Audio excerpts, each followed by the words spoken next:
அனைவருக்கும் அன்பான வணக்கங்கள். 12/5/2025 சித்திரை மாதத்தின் 29ஆம் நாள் திங்கட்கிழமை சித்ரா பௌர்ணமி. இந்த சித்ரா பௌர்ணமி நாளில் வெற்றி மேல் வெற்றி உங்களுக்கு கிடைக்க இந்த 3 பொருளை ஒன்றாக சேர்த்து இந்த இடத்தில் வைங்க. அது என்ன பொருள், எந்த இடத்தில் வைக்கணும் அப்படிங்கிறத இந்த பதிவில் பார்க்கலாம். என்ன பொருள் அப்படிங்கிறத நான் உங்களுக்கு டிஸ்பிளேல காட்டியிருக்கேன் பாருங்க. முதல்ல வெற்றிலை, அதன் மீது 3 பொருட்கள். வெற்றிலையை நீங்கள் கணக்கில் வைக்கக்கூடாது. அதன் மீது 3 பொருட்கள். ஒன்று பார்த்தீங்கன்னா கிராம்பு, இரண்டாவது சுருள்பட்டை, மூன்றாவது கொட்டைப்பாக்கு. கொட்டைப்பாக்கை முழுசாக வாங்கி வச்சிங்கன்னா ரொம்ப ரொம்ப விசேஷம். ஒரு வெத்தலை எடுத்துக்கோங்க. அந்த வெத்தலை ஒரு தட்டு மேலே வச்சு கிராம்பு கொஞ்சம் எடுத்துக்கோங்க. ஒரு சுருள் பட்டை எடுத்துக்கோங்க. கொட்டைப்பாக்கை ஒன்று முழுசாக வாங்கி முழுசாக வைக்கிறதா இருந்தால் வைங்க. இல்லை உங்களுக்கு பாக்கா கிடச்சின்னா 2 பாக்கு அதில் வைக்கணும்.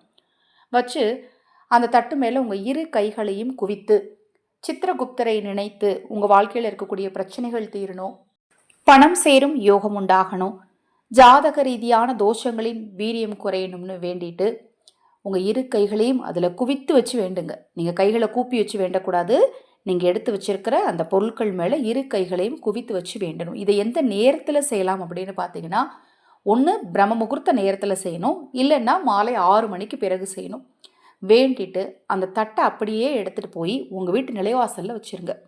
ஒரு 20 நிமிடங்கள் அதே இடத்துல இருக்கட்டும். அதன் பிறகு அது ஒரு மஞ்சள் நூலால் கட்டி நீங்கள் உங்கள் ஜாதகம் வச்சுருப்பீங்க இல்லையா, அந்த இடத்துல கொண்டு போய் வச்சுருங்க.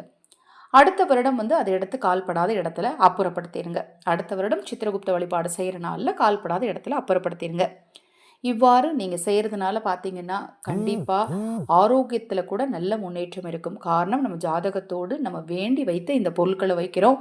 வாழ்க்கையில் வெற்றிகள் கிடைப்பதற்கும் இது உங்களுக்கு ஒரு நல்ல பரிகாரமாக இருக்கும். இது போன்ற எண்ணற்ற தகவல்களை தெரிந்து கொள்ள நமது சேனலை சப்ஸ்கிரைப் பண்ணிக்கோங்க.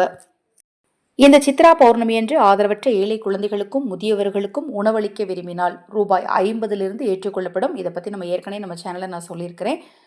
தினமும் ஒருவருக்கு மட்டுமாவது உணவளிக்க முன்வாருங்கள். அதிலும் குறிப்பாக இந்த சித்ரா பௌர்ணமி நாளில் நீங்கள் உணவளிக்க விரும்புனீங்க அப்படின்னா 9344692042 இந்த வாட்ஸ்அப் எண்ணுக்கு தொடர்பு கொள்ளுங்கள். அல்லது இதே நம்பர் தான் ஜிபே நம்பரில் இருக்குது. ஜிபேயில் பணம் செலுத்திட்டு இந்த நம்பருக்கு வாட்ஸ்அப் பண்ணுங்கள். அனைவருக்கும் எனது அன்பு வணக்கங்கள்.